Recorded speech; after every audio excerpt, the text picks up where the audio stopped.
So now we're going to take our shock from the box, take it out of its packaging.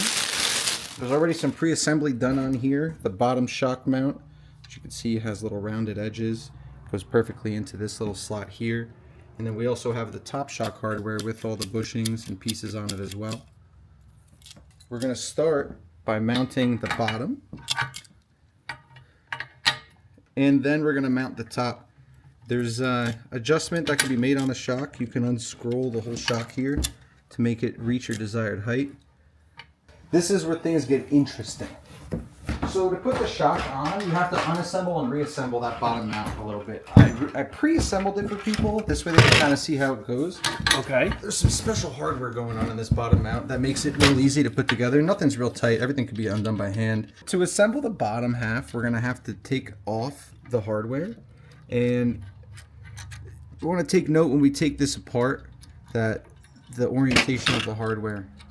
So when I pull out these two washers and pull out this main bolt, keep in mind, there's going to be two 1/2 millimeter size shims on each side of this. Grab this other one. These little pieces are going to be mounted on the inside here, like so when it drops in. But we have to disassemble it some just so we can get the shock mount bottom on. These are small 1/2 millimeter shims. Now that we have the shock mount off, we're going to take these 4 longer bolts here. Should be 4 in the kit, and we're going to thread them in. Gotcha.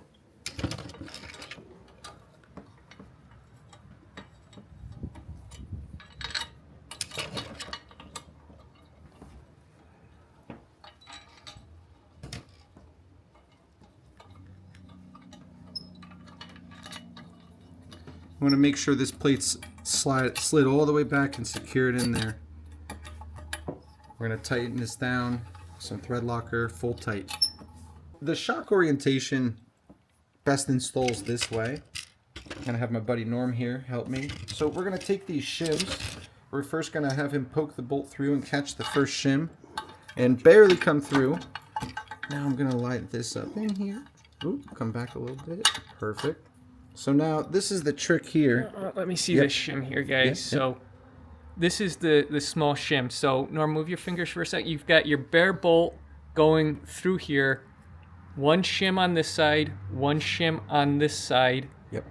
And then your bolt retaining hardware. A little bit of a trick getting this in here. I like to use a small Allen key and line everything up. You let me know when you want me to. Yeah, push it through. Perfect. Now, when you come through, you got to make sure the whole shoulder, the whole screw comes in like this. Sometimes it doesn't want to poke all the way through. You got to align the second inside shim washer there. But once we have... So that would be the proper way. That would be the improper way. Exactly, yeah. This little ledge has to poke through. Okay. And then all we're going to do after that is throw 2 washers on and tighten her down. This is a nylon lock nut. Now, do these washers go up over the shoulder like that? One of them does, yeah. Exactly. Yeah. And it tightens down like that. No thread lock needed because this is a nylon lock nut. We're going to tighten this down. No Loctite on that? No, it's a nylon lock nut, so it's not going to need the Loctite. You can see it's already hard from All right, you can spin yours. Yep. Yep. We just want to make sure that these washers stay up on that sleeve and the bolt's fully in. You'll notice the washers sometimes get in the way. You're going to have to just fiddle them just to keep them centered on there. Would it be easier for me to tighten from this side? Yeah. So once you get it where you want it, but I'll tighten it.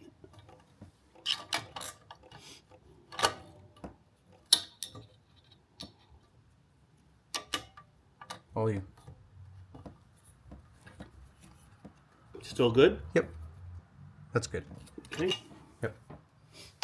And that's the bottom half of the shock assembled. Next, we're going to assemble the top of the shock.